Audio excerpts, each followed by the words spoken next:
राधे राधे दोस्तों, आज हम आपके लिए कहानी लेकर के आए हैं जुड़वा अमीर और गरीब दो बहनें। संजू और अंजू दो जुड़वा बहनें थीं, मगर बचपन में ही दोनों के माता पिता नीलेश और सीमा की अक्सर लड़ाई होती रहती थी। एक दिन नीलेश लड़ाई झगड़ों से तंग आकर अलग होने का फैसला करता है। नीलेश और सीमा एक एक बेटी को अपने अपने पास रखने का फैसला भी लेते हैं। तो चलिए अब देखते हैं कि आगे क्या होता है। नीलेश सीमा से लड़ते हुए कहता है, सीमा, मैं अब तुम्हारे साथ इस छोटे से गांव की छोटी सी झोपड़ी में नहीं रह सकता। सुना, मैं ये सब कुछ छोड़कर शहर जा रहा हूँ। ठीक है, फिर जैसा आपको ठीक लगे। मुझे भी आपके साथ नहीं रहना है। मुझे भी अब अपनी जिंदगी में शांति चाहिए। दोनों अपनी बच्चियों के बारे में नहीं सोचते हैं और समझौता करके डिवोर्स ले लेते हैं। जिसके बाद नीलेश संजू को अपने साथ शहर ले जाता है और सीमा अंजू के साथ गांव की ही छोटी सी झोपड़ी में रहने लगती है। शहर जाकर नीलेश दूसरी शादी कर लेता है और कुछ ही दिनों में वह एक नया बिजनेस करके बहुत ही अमीर भी हो जाता है। मगर वो अपने काम में इतना व्यस्त हो गया था कि उसे घर में वक्त ही नहीं मिल पाता था, जिसकी वजह से संजू अपने आप को बहुत अकेला महसूस करती थी। उसे इस बात का एहसास ही नहीं था कि संजू शहर में खुश नहीं थी। संजू को अक्सर अपनी माँ और बहन की याद आती थी। एक दिन वह अपने कमरे में बैठकर सोच रही थी, पता नहीं मेरी वो जुड़वा बहन अंजू वहाँ गांव में कैसे रह रही होगी। उसे भी मेरी कितनी याद आती होगी। मुझे तो माँ की भी बहुत याद आती है, मगर ना जाने क्यों पापा को माँ की याद ही नहीं आती। वो तो अंजू को भी भूल गए। संजू खुद से बातें कर ही रही थी कि तभी संजू की सौतेली माँ वहाँ आ जाती है। क्यों रही संजू, तू यहाँ क्या कर रही है? बस सारे दिन बैठी बैठी आराम फरमाती रहती है। चल जरा चलकर मेरे काम में हाथ तो बटा जरा। संजू की सौतेली माँ उसे बिल्कुल भी पसंद नहीं करती थी और उसको हमेशा सताती रहती थी। लेकिन नीलेश को इस बारे में कुछ भी पता नहीं था। ऐसे ही कई साल बीत जाते हैं और संजू और अंजू दोनों बड़ी हो जाती हैं। दोनों ही दिखने में बहुत सुंदर थी, क्योंकि वो दोनों थी तो जुड़वा बहनें ही ना। बस फर्क सिर्फ इतना था कि संजू अमीर थी और अंजू गरीब। एक दिन अचानक से बीमार होने की वजह से गांव में ही अचानक अंजू की माँ की मौत हो जाती है। अंजू के ऊपर तो मानो दुखों का पहाड़ ही टूट पड़ा था। पहले से ही वो गरीब थी और अब अपनी माँ के बिना वो बेसहारा भी हो गई थी। ये क्या हो गया? पहले पापा और संजू मुझे छोड़कर चले गए और अम्मा तुम भी मुझे छोड़कर चली गई। अब मेरा क्या होगा माँ? मैं कैसे यहाँ अकेली रह पाऊंगी? अंजू काफी देर तक बिना कुछ खाए पिए रोती रही, मगर जल्दी ही अंजू का दुख गुस्से में बदल गया। बस बहुत हो गया।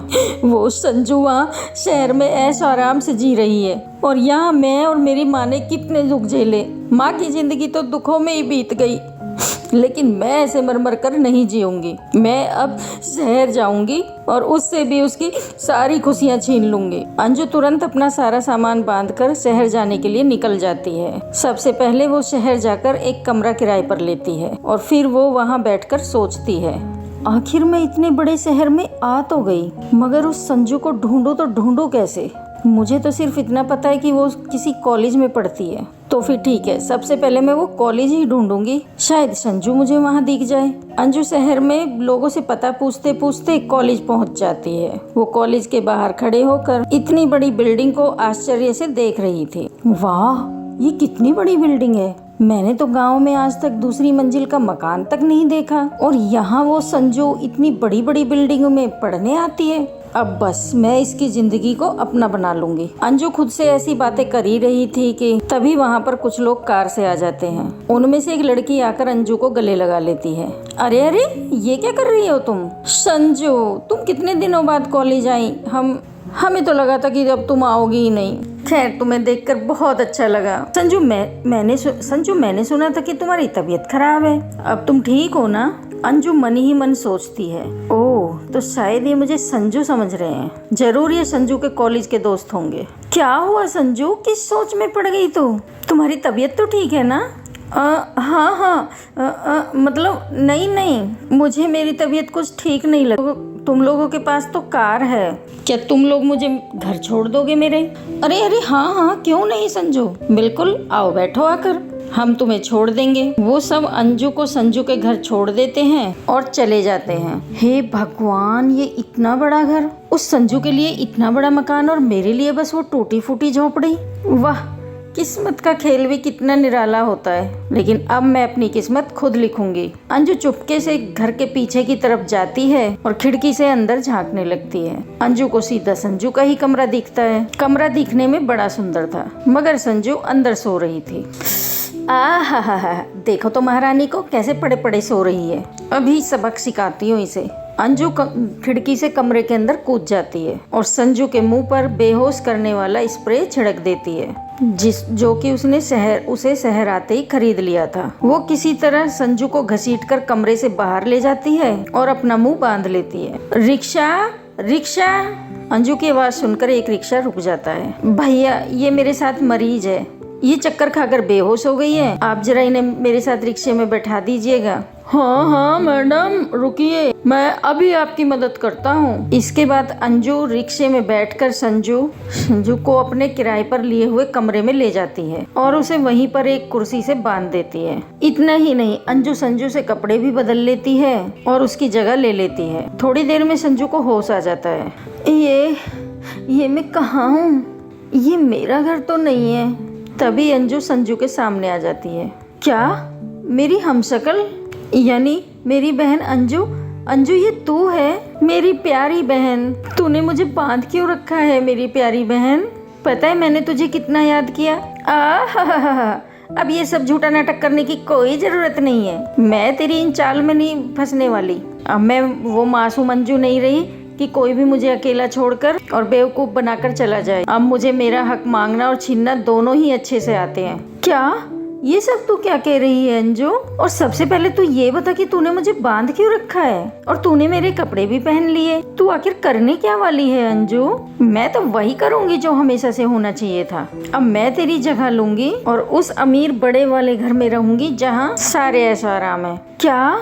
ऐसा कुछ भी नहीं है अंजू मेरी बहन, तू गलत समझ रही है। वहाँ कोई आराम नहीं है, वहाँ तो बस दुख ही दुख है। संजू चीखती चिल्लाती रहती है पर अंजू उसकी एक भी बात नहीं सुनती और उसे वहीं छोड़कर संजू के घर चली जाती है। वहाँ जाकर वो चुपचाप से वापस अपने बेड पर जाकर सो जाती है जहाँ पर पहले संजू सो रही थी। तभी वहाँ संजू की सौतेली माँ दिव्या आ जाती है। ए संजू की बच्ची, मेरे इस आलीशान कमरे में पड़ी पड़ी कब तक सोएगी? जल्दी उठ, तेरा बाप चला गया काम पर। अब उठकर घर का सारा काम कर और मुझे वो तबीयत खराब होने की सारी बकवास मत बताना, समझी? सौतेली माँ की ऐसी कड़वी बातें सुनकर अंजू एकदम दंग रह जाती है। सच तो ये था कि संजू की सौतेली माँ पिता के सामने तो संजू को बड़े प्यार से रखती थी, मगर उसके बाहर जाते ही वो उस पर बहुत अत्याचार करती थी। यही नहीं, रात में दिव्या संजू को स्टोर रूम में सोने के लिए कहती। संजू भी सीधी होने के कारण कुछ नहीं बोल पाती थी, क्योंकि अगर उनके पिता को ये सब पता चल जाता तो वो सौतेली माँ को घर से निकाल देते। अंजू थोड़ी ही देर में समझ जाती है कि चीजें जितनी अच्छी दिख रही हैं उतनी अच्छी थी नहीं, लेकिन वो बिना कुछ बोले दिन भर काम करती है। रात में जब अंजू संजू के पिता घर आते हैं, उन्हें देखकर अंजू की आंखें भर आती हैं और वो दौड़कर उन्हें गले लगा लेती है। पापा, मैंने आपको बहुत याद किया, आप कहाँ थे अब तक? अरे क्या हुआ संजू बेटा, तुम रो क्यों रही हो? मैं तो काम पर गया था बस। क्या तुम्हारी तबीयत अभी भी खराब है? दिव्या, तुमने इसको दवाई नहीं दी क्या? अरे नहीं, मैंने दवाई दी थी ना, शायद दवा ने असर। फिर क्या बात है संजू बेटा, चलो हम सब साथ में खाना खाते हैं, फिर तुम्हें अच्छा लगेगा। रात में खाना खाने के बाद दिव्या और नीलेश अपने कमरे में सोने चले जाते हैं, मगर अंजू को स्टोर रूम में नींद नहीं आ रही थी। हे भगवान, इस अंधेरे कमरे में कितने मच्छर हैं और यहाँ कितना अंधेरा भी है। ये सब वैसा तो नहीं जैसा मैंने सोचा था। तभी अचानक संजू उठकर बैठ जाती है। अरे मैं संजू को तो भूल ही गई। पापा की और संजू के दोस्तों की बातों से सुनकर लग रहा था कि संजू कुछ दिनों से बीमार थी और उसने कुछ खाया भी नहीं होगा। मैं अभी उसके लिए कुछ खाने को ले जाती हूँ। अंजू चुपके से उठती है और किचन में से थोड़ा खाना लेकर घर से निकल जाती है, मगर मगर अंजू को घर से बाहर जाते हुए उसके पिता नीलेश देख लेते हैं। अरे ये संजू इतनी रात गए कहाँ जा रही है? नीलेश अंजू का पीछा करने लगता है। थोड़ी ही देर में अंजू अपने किराए के कमरे में पहुँच जाती है। अंदर जाकर वो संजू से बात करने लगती है और नीलेश खिड़की से सब सुन लेता है। संजू मेरी बहन, मुझे माफ कर दे, मैंने तुझे गलत समझा। माँ के मरने के बाद मेरा सारा दुख गुस्से में बदल गया और मैं तुझसे नफरत करने लगी, क्योंकि मुझे लगता था कि यहाँ शहर में तेरे पास सब कुछ है। क्या माँ अब इस दुनिया में नहीं रही? हे भगवान, मैं उनसे मिलने के लिए तरसती रही और आज मुझे ये सब सुनने को मिल रहा है। मेरी बहन मुझे माफ कर दे कि तुझे गांव में अकेले रहना पड़ा, और मैं भी तो तब छूटी थी जब मम्मी पापा अलग हुए। मैं क्या ही कर सकती थी, यहाँ भी मैंने बहुत दुख झेले हैं। हाँ, मैंने सब कुछ देखा, मगर तुम्हारी सौतेली माँ तुम्हारे साथ इस तरह का व्यवहार करती है तो तुमने पापा को कुछ क्यों नहीं बताया? अगर मैं उन्हें बताती कि माँ मुझे खाना नहीं देती और मुझसे घर का काम करवाती है, मुझे मारती पीटती भी है, तब पापा उन्हें घर से निकाल देते। और उस औरत ने मुझे धमकी दी थी कि अगर पापा ने उसे घर से निकाला तो वो मुझे और पापा को दोनों को मौका देकर मार देगी। मैं बहुत डर गई थी और इसलिए मैं कुछ भी नहीं कर पाई। पर नीलेश खिड़की से ये सब सुन लेता है और कमरे के अंदर आ जाता है। क्या मेरे घर में इतने सालों से ये सब चल रहा था और मैं जान ही नहीं पाया? मुझे माफ कर दो बेटी। संजू, मैं अपने कामों में इतना व्यस्त हो गया कि मैं घर पर ध्यान ही नहीं दे पाया। और बेटी अंजू, तुम्हें और तुम्हारी माँ को गांव में अकेला छोड़ने के लिए तुम मुझे माफ कर दो।